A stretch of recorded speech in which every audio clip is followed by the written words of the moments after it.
Welcome back. Today we're conducting, well, something like a forensic analysis. We've got two very different, very high-stakes reports in front of us. That's right. And our mission here is to treat them as real chronicles, of events that are unfolding right now. And to really assess the psychological fallout, the logistical impact when control just evaporates. We're basically looking at two parallel crises. On one hand, you have this overwhelming external force, a so-called entertainment that is genuinely lethal. Right.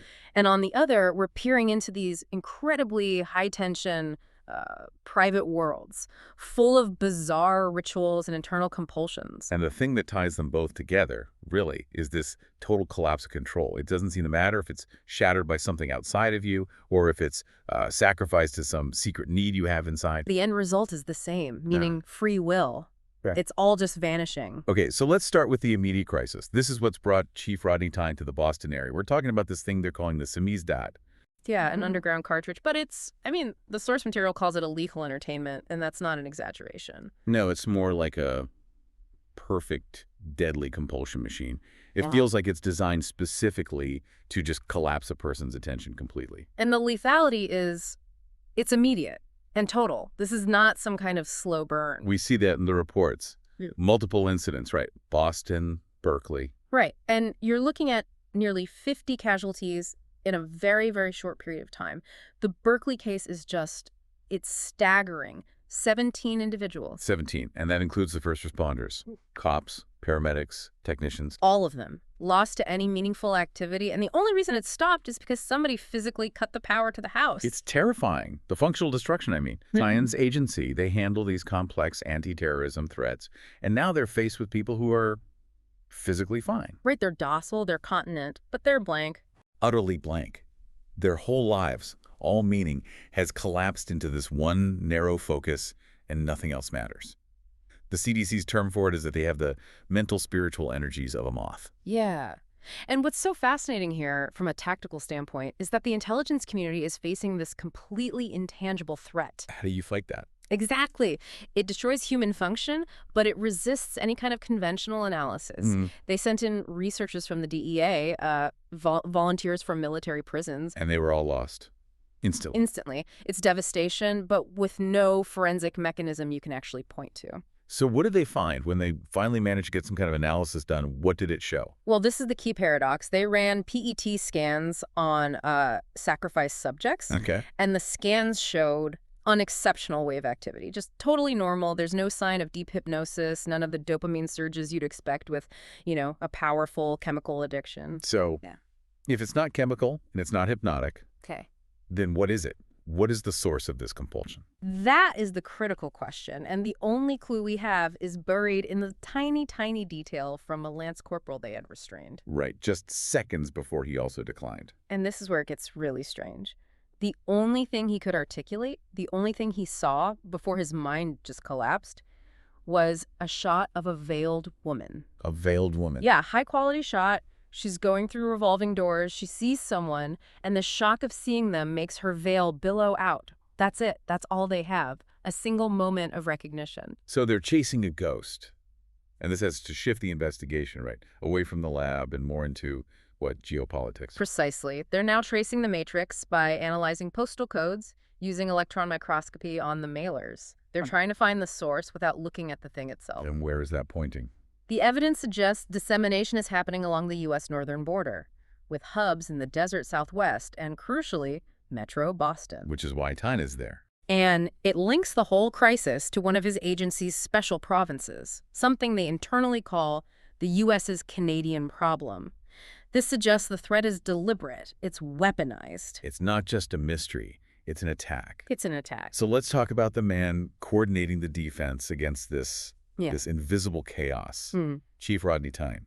Because we get a look into his private world. We do. And it's a detail so intensely intimate that the report calls it the only bona fide blackmailable thing about him. It's an incredible contrast. One minute he's dealing with this global existential threat, and the next, he's in his bathroom with a ruler. He measures his penis every single morning. And he charts the results in a little pocket planner. Meticulously. He has a home model and a special telescoping travel ruler. He's imposing this almost infinite clinical precision on the one thing in his universe that he can totally control. That's it, exactly.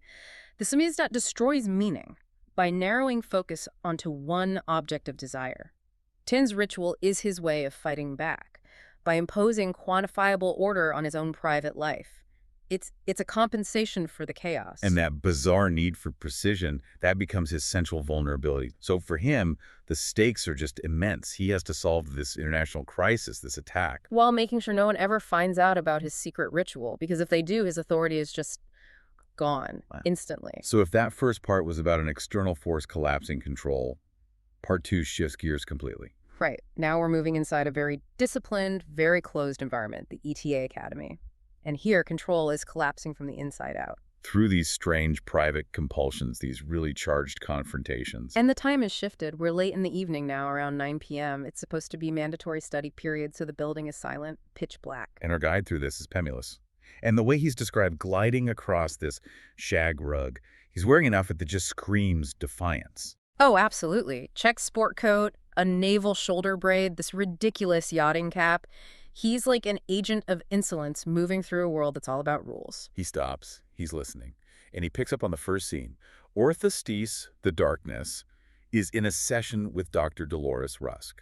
And Dr. Rusk is trying to establish control, therapeutic control. She's throwing all this complex psychoanalysis at him, pre-Oedipal trauma, the Barbie doll as a phallocentric symbol. She's trying to force him into her symbolic framework to make him give up his literal view of the world. But Steese just won't play. He has this flat twang, and he just deflects everything with this absurd literalism. Fear of linoleum. Exactly. He completely maintains emotional control by refusing to engage on her terms. And then he redirects the whole conversation to this place of, genuine grief. He wants to name his anger Horace, after his dead dog. So Rusk's authority just bounces right off him. The communication completely fails. Totally. So Pemulus moves on, and he hears the second compulsion echoing down the hall. The hiss and high-speed grind of a stair blaster. Tavis. And this is another one of those parallels to Tine's ritual, isn't it? It's a grueling, self-imposed physical ordeal, and you just know it's driven by some hidden anxiety. Yeah, he's shirtless, sweating, just forcing himself to run. And he's chanting something. Right. And Pemulus can't quite make it out. It's either total worry, or no, don't worry. It's this physical act that's a manifestation of some intense internal need. He's forcing his body to obey some unknown master inside his own head. And then the climax. Pemulus gets to the dean's office. It's doorless, just an open rectangle of blazing light in the darkness, and he steps inside. And interrupts this just extraordinary tableau. It's instantly deeply compromising. You have John Wayne, the athlete, in a three-point football stance. And he's wearing almost nothing. A helmet, shoulder pads, an athletic supporter, and that's it.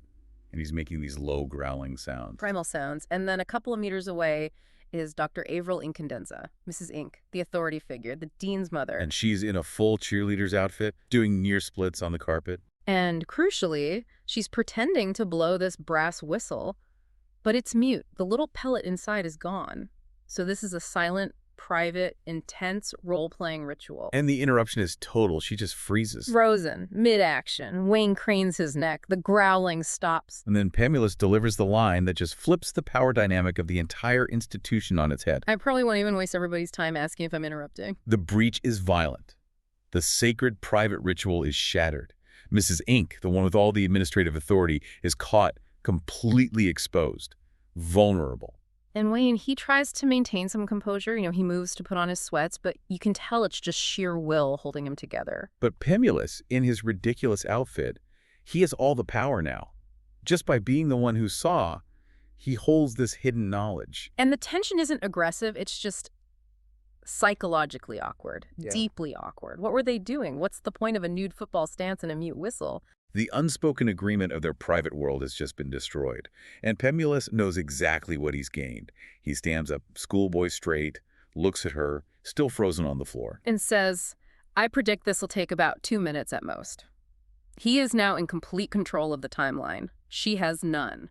So we've looked at two really different but related kinds of collapse. You have the external fatal compulsion of the Samizdat, which just narrows your whole life down to the energy of a moth. And then you have these intense internal compulsions, Tyne's measuring, Stess's refusal to engage, and this deeply bizarre secret ritual at the ETA. These reports really do show a powerful truth, I think, about the human need for order. It doesn't matter if you're the chief of unspecified services running a national security response. Or Mrs. Inc. running a whole institution. Mm-hmm. Everyone, it seems, is secretly governed by these profound, unwavering needs for control and for attention. And those needs often come out in these very specific, very vulnerable rituals that, as long as the environment is stable, they stay hidden, the Samizdat. It enslaves people by narrowing their focus onto a single, irresistible object. It captures your will and it turns it outward toward this weaponized thing. But when you look at Tyne charting his measurements, or at Wayne submitting to that strange ritual in the dean's office, here's the question for you to really think about. What's the real difference between being enslaved by an external source like the Samizdat and being utterly consumed by an internal mandatory compulsion? A compulsion that demands your absolute fidelity. In the end, are both forms of this functional collapse just a radical narrowing of focus? Are they really that different at all?